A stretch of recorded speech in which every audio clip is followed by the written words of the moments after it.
Olá a todos, eu sou aluna do curso de Pedagogia Uninter. Estou aqui para gravar o vídeo que faz parte do nosso portfólio da UTA Organização Escolar. Eu sou aluna do Polo de Santo Antônio do Sudoeste. E faz parte do portfólio, então, nós falar um pouquinho sobre o Conselho Escolar, sobre a gestão democrática e o que nós faria, então, para transformar a escola numa gestão mais democrática. Então, eu vou falar um pouquinho do Conselho Escolar, o que eu vi nessa pesquisa que eu fiz.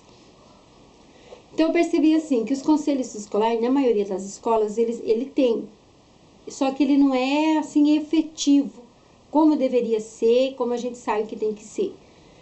O conselho escolar funciona assim, a escola precisa fazer tal coisa, a diretora precisa que o conselho escolar venha para resolver tal assunto, então ela chama o conselho. Às vezes nem todos participam do conselho, vem 2, 3 do conselho e resolveu o problema, para a diretora tá certo, tá tudo ok. E a gente sabe que o conselho escolar não é isso, que o conselho escolar é a alma da escola, que tudo passa pelo conselho escolar e que tudo tem que ser feito, tomada a decisão conjunta, com todos os que fazem parte do conselho escolar. Mas nem sempre é assim, foi o que eu percebi. Falando da gestão democrática, outra coisa que eu percebo assim que não é efetiva dentro da escola e que muitas vezes os gestores, professores, todos têm uma noção errada, uma noção equivocada do que é gestão democrática. Por quê? Porque a gente pergunta assim nas escolas, tem gestão democrática? Qual é a gestão da escola? A gestão da escola é gestão democrática, a gestão é democrática. Mas a gente vai ver, vai analisar, não é efetivamente democrática. Ela dá mais para uma gestão compartilhada. Por quê? Na maioria das escolas, se chama os pais para fazer as reuniões, mas mais para repassar o que já foi decidido, qual a decisão que já foi tomada. E não é feita aquela reunião assim para ver o que é melhor para a escola, o que será feito na escola para aquele ano, quais são os objetivos, quais são as metas a serem alcançadas. Não existe. Então, não é uma gestão efetivamente democrática.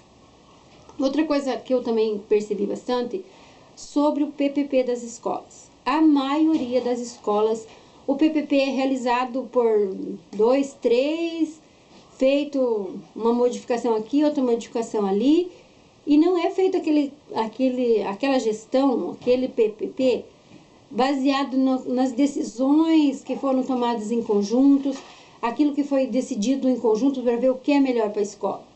Na maioria das vezes, o projeto político-pedagógico está lá na gaveta e ele é só um documento de gaveta e mais nada. Por exemplo, a escola que eu pesquisei, que eu fiz o estágio, o projeto político-pedagógico é do ano passado. E o ano passado a escola era escola de tempo integral e esse ano já não é mais escola de tempo integral. No entanto, o projeto político-pedagógico continua o mesmo, ainda está lá com uma realidade totalmente diferente daquilo que a escola está vivendo atualmente. E na maioria das escolas, na maioria das vezes é isso. Outra coisa assim que eu vejo no projeto político-pedagógico, que ele é a alma da escola, como eu falei, porque é através dele que, se ele for elaborado elaborado e realizado como ele tem que ser, a escola vai funcionar uma maravilha. Mas quando o projeto político-pedagógico não é feito em conjunto, que ele não é efetivamente democrático, a escola também não é, a gestão também não é efetivamente democrática. Eu acho que é uma visão assim equivocada que os diretores, gestores e professores até, e de maneira geral todos, têm uma maneira equivocada do que é uma gestão democrática, efetivamente uma gestão democrática. A gente sabe que é um desafio muito grande realizar uma gestão efetivamente democrática, mas é um desafio que vale a pena, que é o melhor para as escolas seriam a gestão democrática, como está na LDB, como está nas leis, mas isso não ocorre, realmente não ocorre. E o que eu mudaria para fazer então com que efetivamente se realize uma gestão democrática? É chamar os pais, chamar os funcionários, professores em primeiro lugar, explicar o que realmente é o projeto político-pedagógico, qual que é a função, qual que é a importância do projeto político-pedagógico, que na maioria das vezes, nem professores e muitas vezes dos pais, os pais principalmente, no geral, eles não sabem o que é o projeto político, não tem noção de qual é a importância desse projeto para as escolas.